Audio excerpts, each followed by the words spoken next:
మనసు అలజడిగా ఉన్నప్పుడు ఏ శబ్దం మనసుని శాంతి వైపు నడిపిస్తుందో తెలుసా? ఓం నమః శివాయ, ఓం నమః శివాయ, ఓం నమః శివాయ.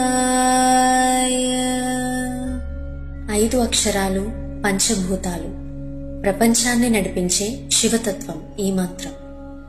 ఈ మంత్రం కేవలం పదాలు కాదు, శివుని 5 తత్వాల 5 రూపాల మర్మమిది. ఓం అంటే సృష్టి, స్థితి, లయల మూలధ్వని. దీనితో మన ఆత్మ శివ చైతన్యంలో లీనమవుతుంది. నా అంటే భూమి తత్వం, కాంచీపురంలోని శ్రీ ఏకాంబరేశ్వర స్వామి రూపం.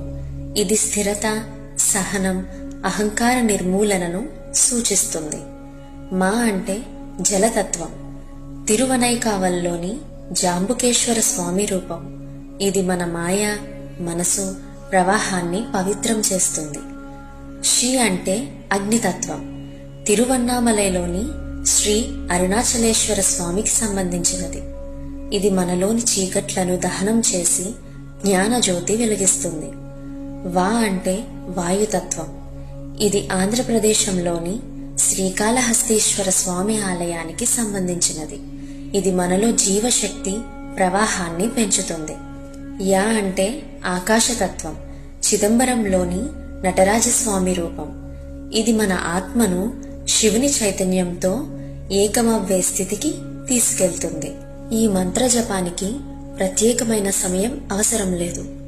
ఉదయం లేవగానే జపించండి, రాత్రి నిద్రకు ముందు జపించండి, లేదా మనసు భారంగా ఉన్నప్పుడు కూడా జపించండి. ఎప్పుడు జపించినా భక్తితో పలికిన ప్రతి ధ్వని శివుని ఆశీర్వాదంగా మారుతుంది. ప్రతి జపం మనసుని శివతత్వానికి దగ్గర చేస్తుంది. 11 సార్లు జపిస్తే మనసు శాంతిస్తుంది. 51 సార్లు జపిస్తే భయం తొలగుతుంది. 108 సార్లు జపిస్తే శివుని కటాక్షం లభిస్తుంది. ప్రతి జపం శివుని వైపు ఒక అడుగు. ఈ కార్తీక మాసంలో ప్రతి మనసులో శివుని జ్యోతి వెలిగిద్దాం.